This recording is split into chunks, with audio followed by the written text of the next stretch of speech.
স্বামী যদি রেগে যায় স্ত্রী থেমে যেতে হবে, স্ত্রী যদি রেগে যায় স্বামী থেমে যেতে হবে। এটাই দাম্পত্য জীবনের সুখ আর সমৃদ্ধির মূল ফর্মুলা। স্যাক্রিফাইস করতে হবে। এর কারণ আপনি যদি দোষ খুঁজতে শুরু করেন, দোষ ছাড়া পৃথিবীতে মানুষ নাই, ঠিক কি না? No one is perfect in this world. এই পৃথিবীতে কেউই পারফেক্ট না। আপনি যে আপনার স্ত্রীর দোষ খোঁজেন, আপনারও দোষ আছে না নাই? আবার ভাবি যদি আপনার খালি দোষ খোঁজে, ভাবিরও দোষ আছে না নাই? না, এজন্য দোষ খুঁজবেন না, স্যাক্রিফাইস করেন, একটু মানিয়ে নিন। দাম্পত্য জীবনটা এরকমই, একটু ছাড় দিতে হয়, একটু মানিয়ে নিতে হয়। দাম্পত্য জীবনে কখনো মন খারাপ, কখনো মন ভালো, কখনো রোদ, কখনো বৃষ্টি, এই নিয়েই দাম্পত্য জীবন, ঠিক কি না?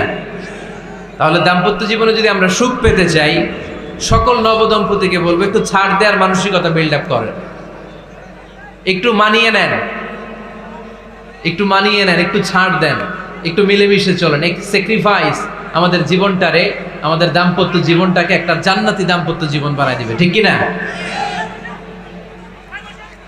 দাম্পত্য জীবনকে সুখী করার 2 নাম্বার ফর্মুলা হচ্ছে ঝগড়া করা যাবে না। আপনারা ঝগড়া করেন নাকি? হ্যাঁ, বউয়ের সাথে ঝগড়া করেন না এরকম বিবাহিত পুরুষ কে কে আছেন দেখি এখানে? হাত তুলছে নাকি? বিশ্বাস হয় আপনাদের? হ্যাঁ, অনেক ঝগড়া। হ্যাঁ, আচ্ছা, মেয়েরা বেশি করে? না না, এই মহিলা প্যান্ডেল আছে এদিকে, এদেরকে জিজ্ঞেস করলে বলবে সব দোষ আপনাদের, আর আপনারা দোষ দিচ্ছেন এদের।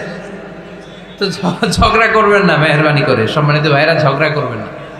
কারণ এই ঝগড়া থেকে, সামান্য ঝগড়া থেকে অনেক সময় বিচ্ছেদের দিকে চলে যায় সম্পর্ক। ছোট্ট ঝগড়া থেকে যেতে যেতে ঝগড়া বাড়তে বাড়তে ডিভোর্সের দিকে গড়া, এরকম আছে না নাই? না, সামান্য ঝগড়া যদি বেঁধে যায়, শয়তান এটার মধ্যে বাতাস দেয়, এটারে বাড়াতে বাড়াতে শয়তান অনেক বড় করে। ইমানদারদের পরিবার ভেঙে গেলে শয়তান খুশি, আর ইমানদারদের পরিবার টিকে থাকলে আমার আল্লাহ খুশি। আমরা কার খুশি চাই? জোরে বলতে হবে, খুশি চাই কার? শয়তান সব সময় চায় ইমানদারদের ফ্যামিলি ভেঙে দিতে। Always he tries his level best to break down the relationship of a মুমিন ফ্যামিলি। একজন ইমানদারের ফ্যামিলি কি করে ব্রেক ডাউন করে দেয়া যায়? যেন ঝগড়াই করবো না আমরা। আপনি ঝগড়া করলে ভাবি যেন ঠান্ডা থাকে, ভাবি ঝগড়া শুরু করলে আপনি ঠান্ডা থাকবেন। ঝগড়া করা যাবে না, কিন্তু ঝগড়া হয়ে যায় ফ্যামিলিতে, এটাকে চেক দিতে হবে। ঝগড়া নিয়ে অনেক মজার মজার গল্প আছে। একটা গল্প দিয়ে আজকে শুরু করি। এক লোক মাহফিল শেষ করে 11টার দিকে বাসায় ফিরেছে। তো বাসায় ঢোকার আগে তার ওয়াইফকে ফোন দিয়েছে। ফোন দিয়ে বলতেছে, এই মাহফিল শেষ, আমি কিন্তু বাসায় চলে আসতেছি, শুরু করার আগে তাড়াতাড়ি দরজাটা খোলো। তো স্ত্রী আবার রাতের খাবার স্বামীকে ছাড়া খায় না। তো স্ত্রী দরজা খুলে দাঁড়ায় আছে, স্বামী বেচারা আসছে। আসার পরে স্ত্রীকে বলতেছে, এই শুরু করার আগে রাতের খাবার দিয়ে দাও, খেয়ে নেই। তো স্বামী ওয়াশরুম থেকে ফ্রেশ ট্রেশ হয়ে আসছে, স্ত্রী বেচারিও ডাইনিং টেবিলে খাবার দিয়েছে। এবার স্বামীও খেতে বসেছে, স্ত্রীও খেতে বসেছে। স্বামী আবার বলতে আরম্ভ করছে, শুরু করার আগে ফ্যানটা ছাড়ো, খুব গরম লাগতেছে। এবার তো স্ত্রী রেগে মেগে আগুন, কি আসার পর থেকে শুরু করার আগে, শুরু করার আগে, শুরু করার আগে, কি শুরু করার আগে? স্বামী বলতেছে, এই তো শুরু হয়ে গেল, এই শুরু হয়ে গেল। মানে কি? ঝগড়া। নীলফামারীর ভাইয়েরা, এটা শুরু করা যাবে না। শুরু করবেন আপনারা? ঝগড়া করবেন?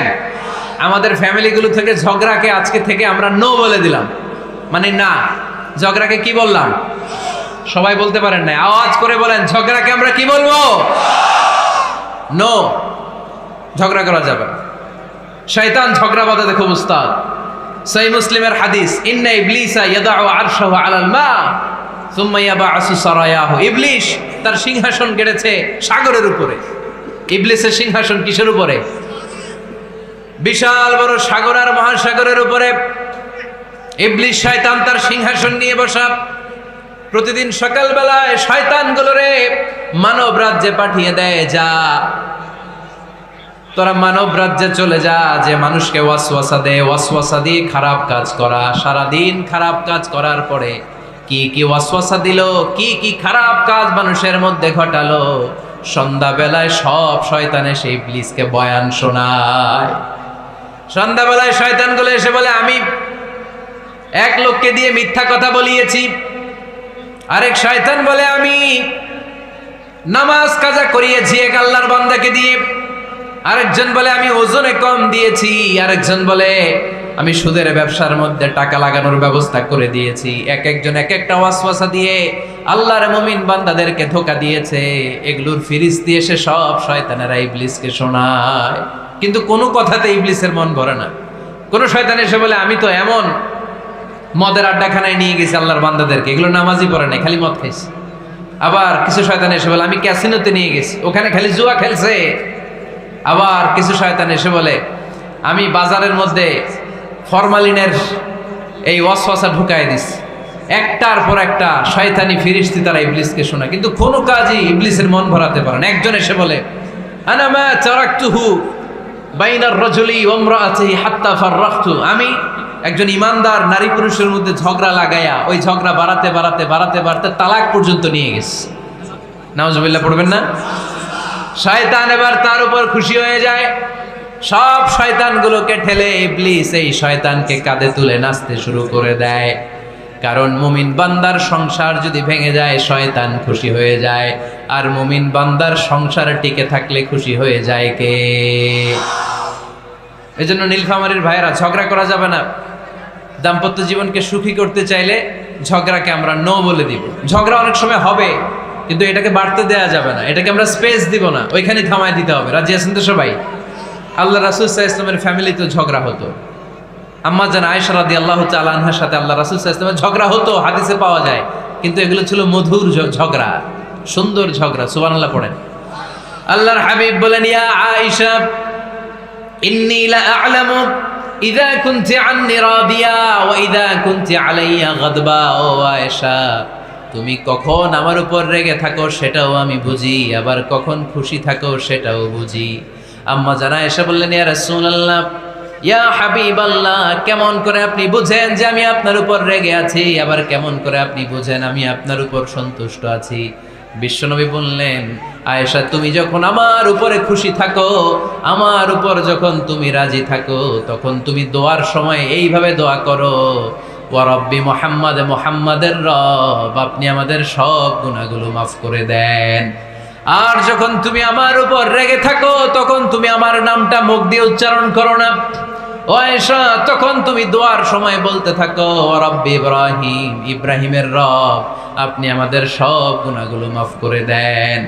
যখন তুমি খুশি তখন আমার নামটা মুখে নাও, যখন তুমি আমার উপর রেগে থাকো তখন তুমি আমার নামটা মুখে নিতে চাও না। আম্মা জান আয়েশা বললেন, ইয়া রাসূলুল্লাহ, ইয়া হাবিবাল্লাহ, মা আহজুরু ইল্লা ইসমাক, আমি শুধু আমার মুখ থেকে আপনার নামটারে সরায় রাখি, আমার হৃদয় থেকে কোনোদিন আপনারে সরাতে পারি না। মা আহজুরু ইল্লা ইসমাক, নবী হে, আমি তো শুধু মুখ থেকে আপনার নামটারে বাদ দেই, আমার হৃদয় থেকে তো আপনারে বাদ দিতে পারি না। আমার হৃদয় পুরোটা জুড়ে শুধু আপনি আর আপনি। চিল্লায় পড়েন আল্লাহু আকবার। তার মানে আম্মা জান আয়েশাও আল্লাহ রাসূল সাল্লাল্লাহু আলাইহি ওয়াসাল্লামের উপর রেগে থাকতেন মাঝে মাঝে, বিশ্বনবী মাঝে মাঝে রাগ করতেন। একবার খুব বেশি রাগারাগি হয়ে গেল, অনেক ঝগড়া হয়ে গেল। এবার আল্লাহ রাসূল সাল্লাল্লাহু আলাইহি ওয়াসাল্লাম খেয়াল করলেন না, এত ঝগড়া তো করা ঠিক হবে না। তখন আল্লাহর হাবিব সাল্লাল্লাহু আলাইহি ওয়াসাল্লাম বললেন, আয়েশা চলো মিটমাট করি। কি করি? হ্যাঁ, মিউচুয়াল করি না, মিটমাট। এই যে ঝগড়া লাগলে আবার যে মিলায় দেয়, এটার কি বলেন আপনারা নীলফামারীতে? মিটমাট। আল্লাহর হাবিব সাল্লাল্লাহু আলাইহি ওয়াসাল্লাম বললেন, আয়েশা চলো আমরা মিটমাট করি, আমরা আর ঝগড়া না করি। আম্মা জান আয়েশা বললেন, ঠিক আছে চলেন মিটমাট করি। বিশ্বনবী বললেন, ঠিক আছে একজনকে নিয়ে আসি যে দুজনের মাঝে মিটমাট করাই দিবে। কারে নিয়ে আসবো? ওমরে ফারুককে নিয়ে আসি। আম্মা জান আয়েশা বলে, না, ওমরও গলিদ, ওমরের মেজাজ গরম, আমার ভয় লাগে। সুবহানাল্লাহ পড়বেন না? বিশ্বনবী বললেন, তাহলে তোমার আব্বারে নিয়ে আসি। কই নিয়ে আসেন, আব্বারে খুব ভাল লাগে। বিশ্বনবী বললেন, ঠিক আছে তোমার কথাই রইলো, ওমরকে ডাকবো না, তোমার আব্বা আবু বকরকে নিয়ে আসবো। বিশ্বনবী মিটমাট করার জন্য সাইয়েদনা আবু বকর রাদিয়াল্লাহু তাআলা আনহুকে ডেকে নিয়ে আসলেন। সাইয়েদনা আবু বকর রাদিয়াল্লাহু তাআলা আনহু ঘরে ঢুকলেন। বিশ্বনবী বললেন, আয়েশা, আমার আর তোমার মাঝে কি নিয়ে ঝগড়া হয়েছে? কথাটা কি তুমি বলবা নাকি আমি বলবো? আম্মা জান আয়েশা বলেন, আপনিই বলেন, তবে মিথ্যা বললেন না, যা ঘটছে ওইটাই বললেন। ওয়ালা তাকুলিল্লাহ হাক্কান, যেটা সত্য ওইটাই বলবেন, অন্য কিছু বলবেন না। আবু বকর রাদিয়াল্লাহু তাআলা আনহু তো শুনে রেগে মেগে আগুন। কি এত বড় সাহস, বিশ্বনবীর সামনে দাঁড়িয়ে তুমি এভাবে কথা বলো? এই আদব শিক্ষা দিয়েছি তোমাকে আমি। রেগে গেলেন। বিশ্বনবী কি সত্য ছাড়া মিথ্যা কিছু বলবেন? রেগে মেগে চিৎকার করে মেয়ের গালের মধ্যে দিলেন এক চপেটাঘাত। এক থাপ্পড় খেয়ে আম্মা জান আয়েশা উল্টায় পড়লেন। আবার মারার জন্য সাইয়েদনা আবু বকর রাগে গড়গড় করছিলেন, মেয়ের আবার মারার জন্য উদ্যত হলেন। বিশ্বনবী অবস্থা ভয়ঙ্কর দেখে সাইয়েদনা আবু বকরের সামনে দুই হাত মেলে এইভাবে দাঁড়িয়ে গেলেন। বিশ্বনবীকে যখন আবু বকর রাদিয়াল্লাহু তাআলা আনহু দাঁড়াতে দেখলেন, সাইয়েদনা আবু বকর মুহূর্তের মধ্যে থেমে গেলেন। সুবহানাল্লাহ পড়েন। সাইয়েদনা আবু বকর রাদিয়াল্লাহু তাআলা আনহু ঘর থেকে বের হয়ে গেলেন। এবার বিশ্বনবী আম্মা জান আয়েশার কাছে যেয়ে বলেন, ও আয়েশা, দেখো আমি তোমারে মাইর থেকে বাঁচাইলাম। আমি না থাকলে তোমার বাবা তোমারে আসে শেষ করে ফেলতো, ঠিক কি না? আমি বাঁচাইছি তোমারে। ইয়া আয়েশা কাইফা রাআইতিনি আনখাসতুকি মিনার রাজুল, দেখছো আয়েশা কেমনে বাঁচাইলাম তোমারে? আজকে আমি না থাকলে এমন পিট্টি দিত তোমার বাবা, একেবারে খবর হয়ে যেত। আম্মা জান আয়েশা লজ্জায় পড়ে গেলেন, হেসে দিলেন। বিশ্বনবীও হেসে দিলেন। সুবহানাল্লাহ পড়েন। দুইজনের এই হাসির আওয়াজ ঘরের বাইরে থেকে সাইয়েদনা আবু বকর শুনতে পেলেন। উনি শুনে তো অবাক, কিরে এতক্ষণ তৃতীয় বিশ্বযুদ্ধ, এখন আবার হাসে। ঘরে ঢুকলেন। ঘরে ঢুকার পরে আবু বকর রাদিয়াল্লাহু তাআলা আনহু বিশ্বনবীরে বলেন, ইয়া রাসূলুল্লাহ, আশরিকানি ফি সিলমিকুমা কামা আশরাকতুমানি ফি হারবিকুমা। হে আল্লাহর রাসূল, আপনারা দুইজন ঝগড়া লাগলে মিটমাট করার জন্য আমারে যেমনি ডাকেন, আপনারা যখন সুখ আনন্দ আর হাসাহাসিতে ব্যস্ত থাকেন, ওই হাসির সময়গুলোতে শেয়ার করার জন্য তখনও আমার একটু ডাইকেন। পড়েন সুবহানাল্লাহ। ও নবী, শুধু ঝগড়ার সময় ডাইকেন না, শুধু মিলায় দেওয়ার জন্য ডাকবেন না। আপনাদের মধ্যে যখন সুখকর আনন্দময় হাসাহাসির মুহূর্তগুলো কাটে, ওই মুহূর্তগুলোতেও আমাকে এনে আপনারা শেয়ার করে দিয়েন। পড়েন সুবহানাল্লাহ। মুসনাদে আহমদ ইবনে হাম্বলের হাদিস। এই হাদিস প্রমাণ করে আল্লাহ রাসূল সাল্লাল্লাহু আলাইহি ওয়াসাল্লামের ঘরেও ঝগড়া হতো স্ত্রীদের সাথে, তবে মধুর ঝগড়া, শিক্ষণীয় ঝগড়া। আওয়াজ করে বলতে হবে, ঠিক কি না? এজন্য ঝগড়া হবে, কিন্তু ঝগড়াকে বাড়তে দেয়া যাবে। তাহলে দাম্পত্য জীবন সুখময় করতে চাইলে 1 নম্বরে স্যাক্রিফাইস, 2 নম্বরে ঝগড়াকে আমরা কি বলে দিছি আজকে? ভুলে গেছি। ঝগড়াকে কি বলবো? নো। তাসলিমা নামে একটি মেয়ে হারিয়ে গেছে। ওসি সাহেব বলেছেন পিছনে পুলিশের কাছে যদি পাঠিয়ে দিতে পারেন ভালো হয়। ছোট্ট মেয়ে দেখলে জিজ্ঞেস করবেন তোমার নাম কি, যদি বলে তাসলিমা, 6 বছর বয়স, ওকে পাঠিয়ে দিবেন। 3 নাম্বার, দাম্পত্য জীবন সুখময় করতে চাইলে দাম্পত্য জীবনের কোনো গোপন কথা কারোর সাথে শেয়ার করা যাবে না। এটা কবিরা গুনাহ, এটাকে হারাম বলে ঘোষণা দিয়েছে কে? এটাকে বিষ্ণু বলেছেন আযমুল আমানা। স্বামী স্ত্রীর মধ্যে যে অন্তরঙ্গ মুহূর্ত কাটে, এই মুহূর্তগুলোর কথা কারোর সাথে শেয়ার করা যাবে? নীলফামারীর যুবক ভাইরা চিল্লায় বলে, এগুলো শেয়ার করা যাবে? বিষ্ণু বললেন, খবরদার, এটা আযমুল আমানা।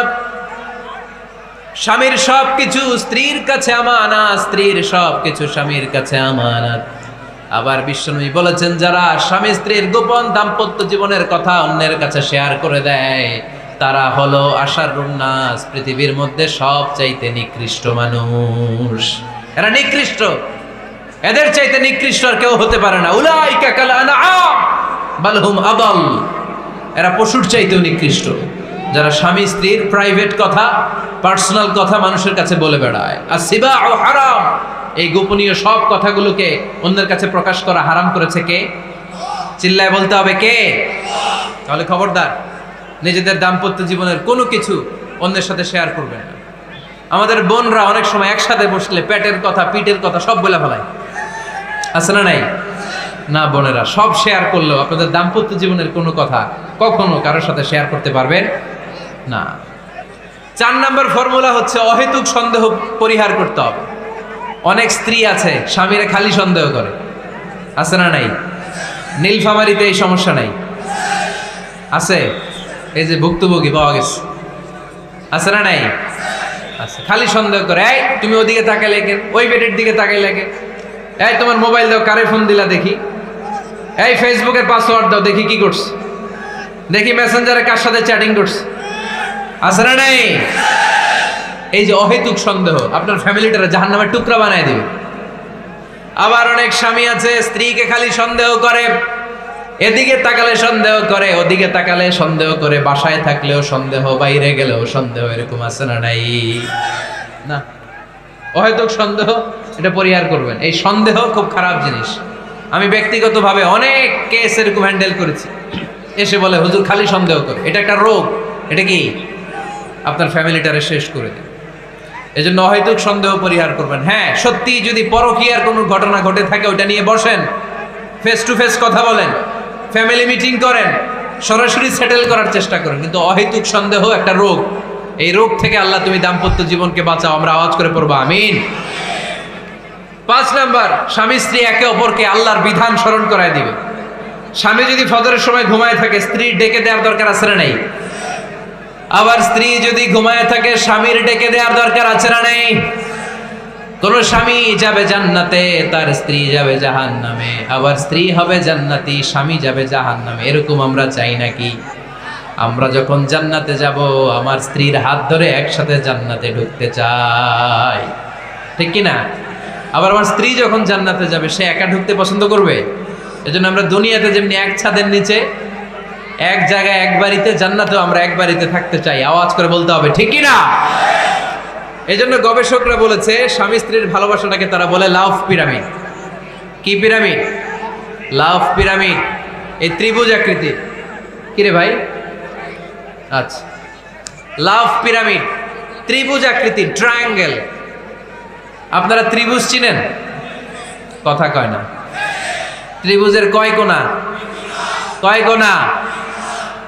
3 কোণা। এই যে এরকম, তাই না? এই জন্য স্বামী স্ত্রীর ভালোবাসাটাকে বলে লাভ পিরামিড। উপরের সমুচার মতো না, উপরে থাকে আল্লাহ, আর ডানে স্বামী, বায়ে স্ত্রী। এই 2 কোণায় স্বামী স্ত্রী, আর উপরের কোণায় আল্লাহ।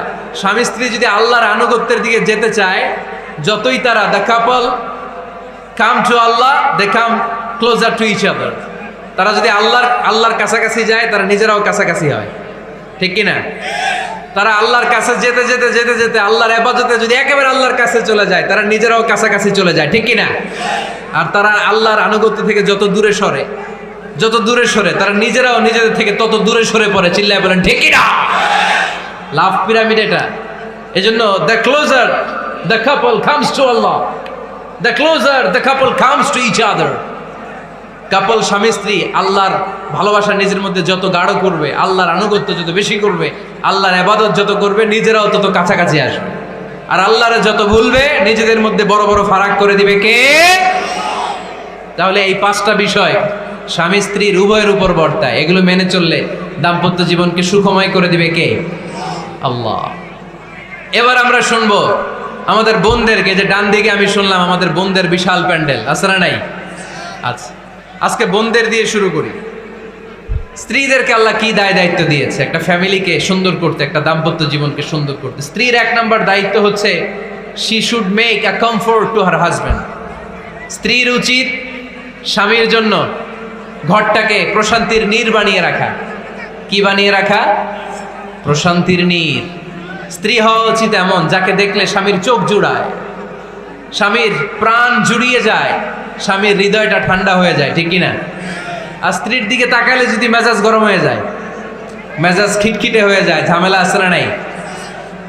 ঝামেলা আছে। এজন্য মেহেরবানি করে আমাদের বোনরা যারা, এমন কোনো কাজ করবেন না যেটা স্বামীর মেজাজকে খিটখিটে করে দেয়। কারণ আল্লাহ তাআলা আপনাদেরকে তৈরি করেছে লিতাসকুনু ইলাইহা, স্বামী আপনার কাছে গেলেই যেন তার হৃদয়টা প্রশান্ত হয়ে যায়, ঠিক কিনা?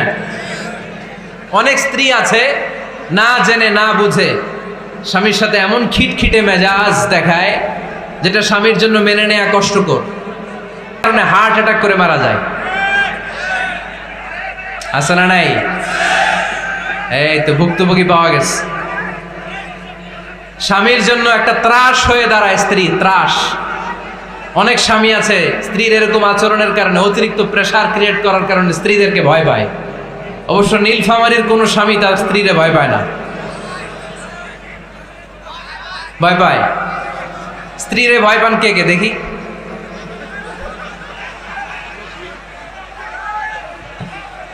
ভয় পান আপনারা? ভয় পান?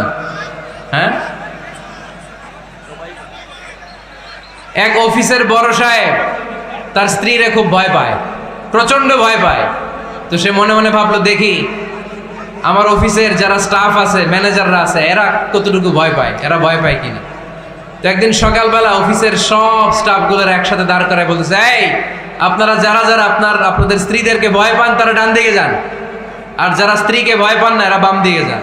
অফিসের সব কর্মচারী ডান দিকে চলে গেছে, সবাই ভয় পায়, একজন শুধু বাম দিকে। বাম দিকে কয়জন ভয় পায় না, আর যারা ভয় পায় এরা ডান দিকে, ডান দিকে সবাই। তো বড় সাহেব ভাবছে, আলহামদুলিল্লাহ আমার অফিসে একজন হইলেও বীর পুরুষ আছে। তো বীর পুরুষের কাছে যেয়ে বলে, ঘটনা কি, আপনি মোটেও ভয় পান না? কয়, স্যার প্রতিদিন অফিস করার জন্য যখন ঘর থেকে বের হয় আমার বউ আমারে বলে দেয়, খবরদার সবাই যেদিকে যায় তুমি কিন্তু ওইদিকে যাইবা না, সবাই যেদিকে যায় তুমি ওইদিকে গেলে খবর আছে। বড় সাহেবকে খবরদার, এটা তো আরো ডরায়, ঠিক কিনা? এজন্য বোনদেরকে বলবো, লিতাসকুনু ইলাইহা, এমন ভাবে আপনি আপনার স্বামীর সামনে নিজেকে প্রেজেন্ট করেন যাকে আপনাকে দেখলে আপনার স্বামীর চোখ জুড়িয়ে যায়, হৃদয়টা প্রশান্ত হয়ে যায়, আপনাকে দেখলেই আপনাকে ভালোবাসতে মনে চায়, ঠিক কিনা?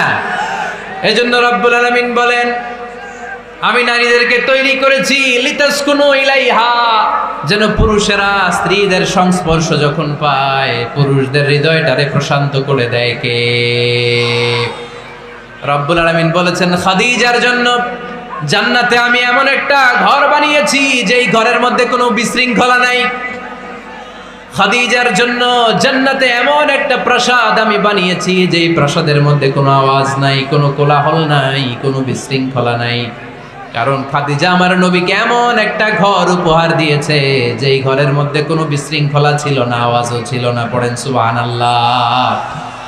আল্লাহ রাসূল যখন সারাদিন কাফেরদের মাঝে কোরআনের দাওয়াত দিতেন, কোলাহল মারামারি জীবনের ঝুঁকি নিয়ে মক্কার কুরাইশদের মাঝে যখন দাওয়াত দিতেন, সব বিশৃঙ্খলা ঝামেলা গোলমাল শেষ করে রাতের বেলায় যখন খাদিজার ঘরে বিশ্বনবী ঢুকতেন, বিশ্বনবীর হৃদয়টারে প্রশান্ত করে দিত কে? আম্মাজান খাদিজা বিশ্বনবী সাল্লাল্লাহু আলাইহি ওয়াসাল্লামের জন্য এমন ঘর উপহার দিয়েছেন যেই ঘরে বিশ্বনবী আসলে বিশ্বনবীর হৃদয়টা ঠান্ডা হয়ে যেত। সুবহানাল্লাহ পড়ে। অনেক স্ত্রী আছে স্বামী ঘরে ঢুকলেই ঘরে আটা নাই, রুটি নাই, চাল নাই, ডাল নাই, এটা লাগবে ওইটা লাগবে, ওখানে যেতে হবে, একটার পর একটা ফিরিস্তি বলে বেড়ায়, আছে না নাই? না, এটা করবেন না। আপনার কি লাগবে এই সব দায় দায়িত্ব আল্লাহ তাআলা স্বামীকে দিয়েছে, স্বামীকে জানাবেন। তবে ধীরে সুস্থে, ধীরে সুস্থে স্বামীর জন্য ঘরটাকে এমন করে রাখতে হবে যেন ঘরে ঢুকলেই স্বামীর হৃদয়টারে প্রশান্ত করে দেয় কে? এজন্য স্ত্রীর প্রথম দায়িত্ব ঘরটারে প্রশান্তির নীড় বানানো। এখানে কি আবার কি এখানে মারামারি? দুই দল নাকি?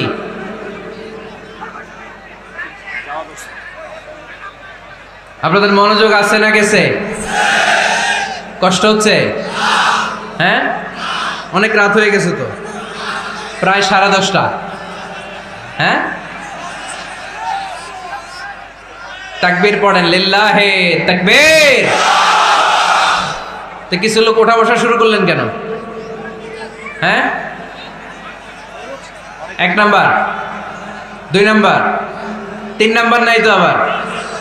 হ্যাঁ, 1 নাম্বার নাকি পেশাব করা, 2 নাম্বার নাকি টয়লেটে যাওয়া, 3 নাম্বার নাকি এইটা। বিড়ি খান আপনারা? বিড়ি আর সিগারেটের সাথে মুসলমানের সম্পর্ক আছে না। কোন মুসলমান সিগারেট খেতে পারে, বিড়ি টানতে পারে?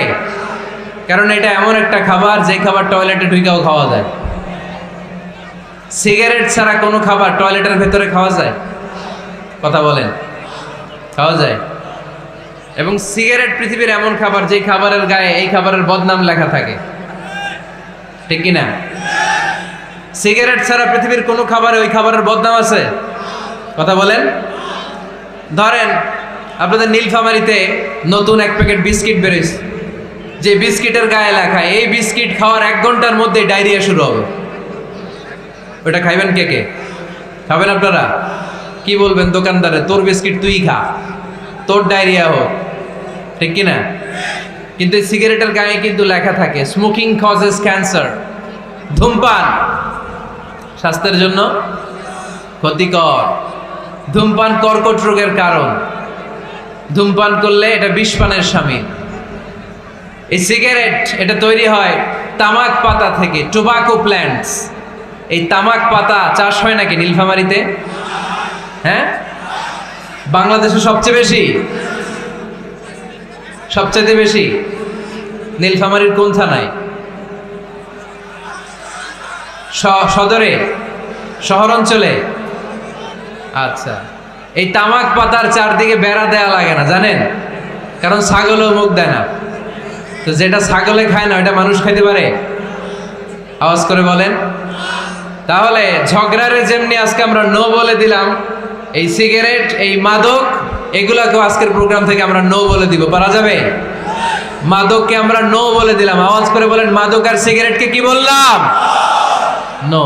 আল্লাহ তুমি বোঝার তৌফিক দান করো, আমরা পড়ি আমিন।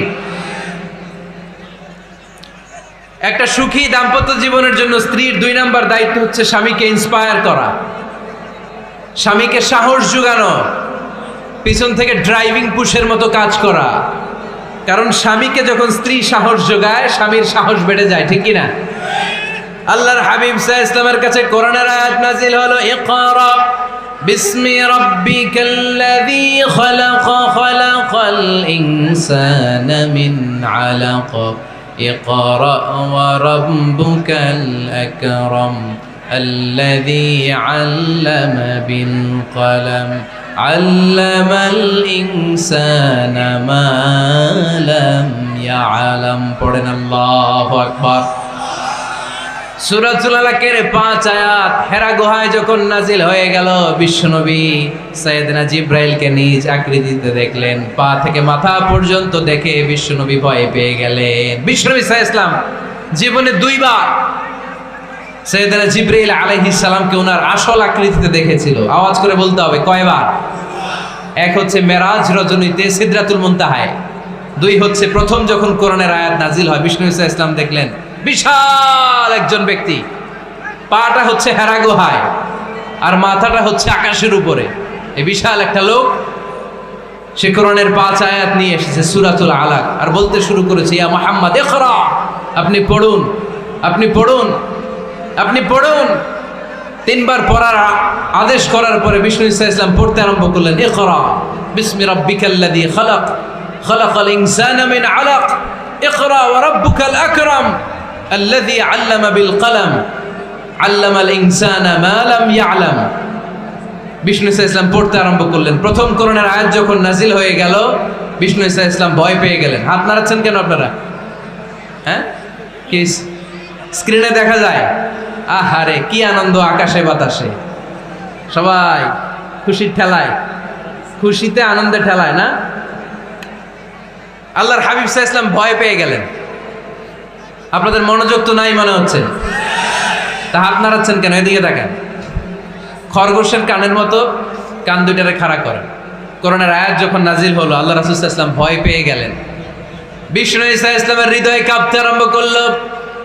কোরআনের 5 আয়াত নিয়ে হেরা গুহা থেকে বিশ্বনবী আম্মা জান খাদিজাতুল কুবরা রাদিয়াল্লাহু তাআলা আনহার কাছে চলে আসলেন।